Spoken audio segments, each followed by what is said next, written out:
வணக்கம். என்னங்க, வெயில் ஜாஸ்தி ஆயிடுச்சா? அக்னி நட்சத்திரம் ஆரம்பிக்குதுன்னு சொல்கிறோம்.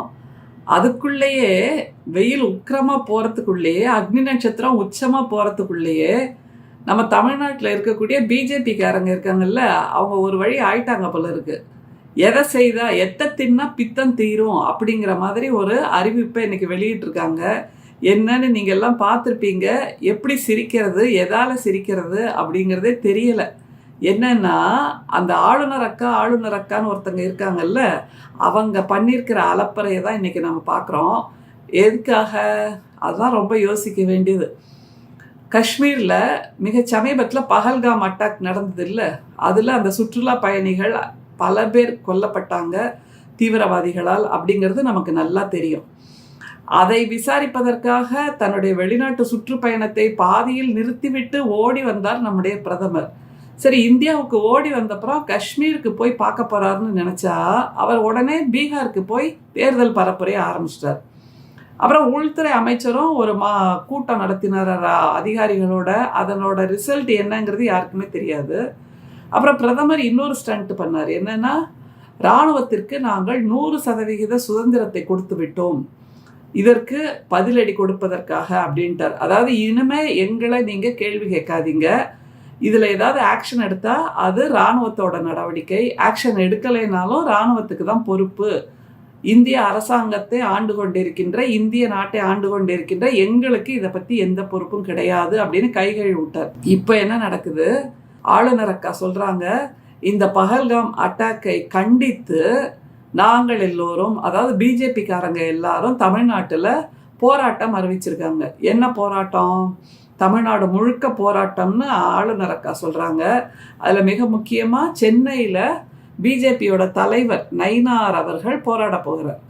அதே மாதிரி ஆட்டுக்குட்டின்னு ஒருத்தர் இருந்தார்ல, அவர் கோயம்புத்தூரில் போராட போகிறார்.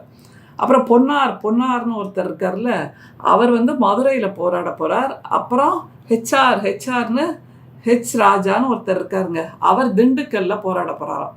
இது என்ன காமெடி?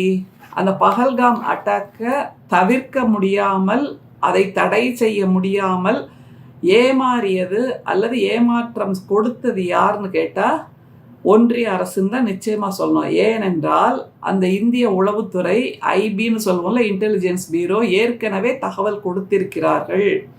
அதுதான் மிக முக்கியம்.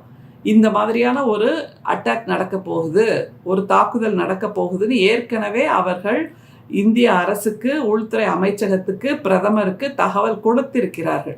அந்த தகவல் கிடைச்சதுக்கு அப்புறம் தான் நம்முடைய பிரதமர் ஏப்ரல் 19 காஷ்மீருக்கு போய் அங்கே சில பல திட்டங்களை தொடங்கி வைப்பதா இருந்தது. அதை கேன்சல் பண்ணிட்டு அவர் வெளிநாட்டுக்கு போனார். அப்படின்னா அவருடைய பாதுகாப்பு கருதி அந்த நிகழ்ச்சியை ரத்து செய்தார்கள்.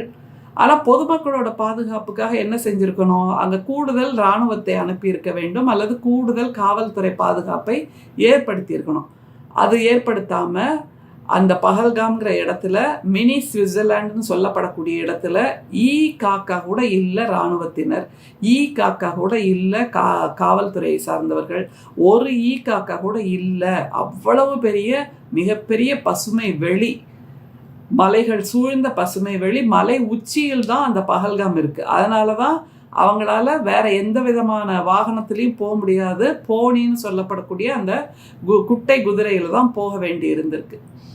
அந்த மாதிரி நிலையில் இப்படி ஒரு அட்டாக் நடந்ததற்கு காரணம் இந்திய அரசின் தோல்வி அல்லது உள்துறை அமைச்சகத்தின் தோல்வின்னு பொதுமக்கள் எல்லாம் பேசிட்டு இருக்காங்க. அப்படின்னா பிஜேபிக்காரங்க எதுக்கு எதிராக போராட போகிறாங்க? பிஜேபிக்கு எதிராகத்தானே போராட போகிறாங்க. இந்த தோல்வியை இந்திய மக்களுக்கு கொடுத்த, அந்த தன்னுடைய வீட்டு தலைவர்களை இழந்த அந்த குடும்பத்தினருக்கு எதிராக இவர்கள் போராட போகிறார்களா? அதுதான் ஒரு கேள்வி.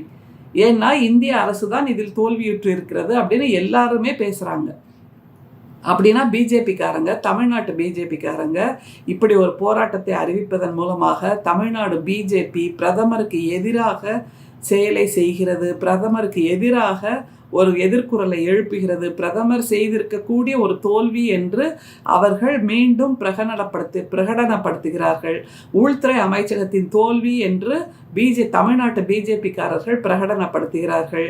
நம்முடைய இன்டெலிஜென்ஸ் பீரோ இந்த தகவலை ஏற்கனவே சொல்லியும் அதற்கு ஏற்றாற்போல் செயலாற்றாத ஒன்றிய அரசின் தோல்வியை எதிர்த்து பிஜேபிக்காரர்கள் தமிழ்நாட்டில் போராடப் போவதாக அறிவிப்பை கொடுத்திருக்கிறார்கள் என்றால் பிஜேபிக்காரர்கள் ஏற்கனவே ஒத்துக்கொண்டு விட்டார்கள். இது இந்திய அரசின் தோல்வி, நம்முடைய பிரதமரின் தோல்வி, நம்முடைய உள்துறை அமைச்சகத்தின் தோல்வி, நம்முடைய இராணுவத்துறை அமைச்சகத்தின் தோல்வி என்பதை பிஜேபிக்காரர்களே ஒத்துக்கொண்டு இந்த போராட்டத்தை அறிவித்திருக்கிறார்கள் அப்படிங்கிறதா நிச்சயமான தகவல்.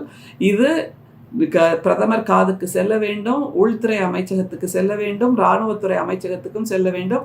அவர்களை எதிர்த்தே தமிழ்நாட்டு பிஜேபி போராடுகிறது, எதிர்குரல் எழுப்புகிறது என்பதை ஆளுநர் அக்காவுக்கும் நம்ம சொல்லியாகணும். இந்த போராட்டத்தில் ஈடுபட போகிற நயினார் அவர்களுக்கும் சொல்லியாகணும், ஆட்டுக்குட்டிக்கும் சொல்லியாகணும், பொன்னாருக்கும் சொல்லியாகணும், ஹெச்ஆருக்கும் சொல்லியாகணும். இப்படியாக இந்தியா முழுமையிலும் இருக்கக்கூடிய பிஜேபி தலைவர்களை விட தமிழ்நாட்டு பிஜேபி தலைவர்கள் தங்களுடைய கட்சியை சார்ந்த பிஜேபிக்காரர்களை எதிர்த்தே போராட்டம் செய்கிறார்கள் என்பதுதான் தமிழ்நாட்டில் நடக்கக்கூடிய கேலி கூத்து. அதை தான் திரும்ப திரும்ப சொன்னோம். அக்னி நட்சத்திரம் ஆரம்பிக்கிறதுக்கு முன்னாடியே இவங்களுக்கு ஏதோ ஒரு மனநிலை வந்துவிட்டது. எத்தை தின்றால் பித்தம் தீரும் என்று தெரியாமல் பரிதவித்து கொண்டிருக்கிறார்கள். நானும் இருக்கேன் அப்படிங்கிற மாதிரி என் புருஷனும் கோர்ட்டுக்கு போகிறாரு, என் புருஷனும் கச்சேரிக்கு போகிறாருன்னு சொல்கிற மாதிரி அரசியலில் நாங்களும் இருக்கோம் பாருங்க அப்படின்னு தங்களுடைய இருப்பை காட்டிக்கொள்வதற்காக இவர்கள் தலைகீழாக நின்று குட்டிக்கரணம் போடுறாங்க, என்னெல்லாமோ பண்ணுறாங்க. ஒன்றும் முடியலைங்க தமிழ்நாட்டில். ஏனென்றால் இங்கே நம்முடைய முதல்வர், எங்களுடைய தலைவர் கொடுத்து கொண்டிருக்கின்ற நம்முடைய மாநில சுயாட்சி நாயகர், நம்மளுடைய முதல்வர், எங்களுடைய தலைவர் கொடுத்து கொண்டிருக்கின்ற மிகச்சிறப்பான ஆட்சியின் காரணமாக இவர்களுக்கு எதையுமே செய்ய முடியவில்லை. ஏனென்றால் தமிழ்நாடு இந்தியாவிலேயே முதன்மை மாநிலமாக இருக்கிறது. பொருளாதார வளர்ச்சி, சுகாதாரம், கல்வி, கட்டமைப்பு, கிராமப்புற மேம்பாடு, பெண்கள் மேம்பாடு, இளைஞர்கள் மேம்பாடு, இப்படி எதை எடுத்தாலும் முதலிடத்தில் இருக்கிறது. இன்றைக்கு வந்த தகவல் என்ன என்றால் நம்முடைய தமிழ்நாடு தான் உடை உற்பத்தியிலும் இந்தியாவிலேயே முதன்மை மாநிலமாக இருக்கிறது என்றால் இங்கே இருக்கின்ற சூழல் அப்படி சிறப்பானதாக இருக்கிறது. எல்லோரும் தொழில் செய்து வெற்றி அடையக்கூடிய சூழலை நம்முடைய முதல்வரின் ஆட்சி, திராவிட மாடல் நாயகரின் ஆட்சி உருவாக்கி இருக்கிறது என்பதைத்தான் இந்த படிநிலைகள் அல்லது இந்த ரிப்போர்ட், இந்த டேட்டா எல்லாமே சொல்லுகிறது. இதை பொறுக்க முடியாமல், இதை ஜீரணிக்க முடியாமல் தமிழ்நாட்டு பிஜேபிக்காரர்கள் இப்படியாக பிரதமருக்கு எதிராக ஒரு போராட்டம், உள்துறை அமைச்சருக்கு எதிராக ஒரு போராட்டம், இராணுவத்துறை அமைச்சருக்கு எதிராக ஒரு போராட்டம், நம்முடைய இன்டெலிஜென்ஸ் பீரோவுக்கு எதிராக ஒரு போராட்டம், இந்தியாவின் காவல்துறைக்கு எதிராக ஒரு போராட்டம் என்று அறிவித்திருப்பது மிகவும் கண்டனத்துக்குரியது என்பதை நாம் உரக்க பேசியாக வேண்டும். எல்லோருக்கும் சொல்லுங்கள் தோழர்களே, இவர்களுடைய இந்த மாதிரியான உச்சக்கட்டமான அறிவியலித்தனமான செயல்பாடுகள் எந்த அளவிற்கு போகும் என்று காத்திருந்து பார்க்கலாம். நன்றி, வணக்கம்.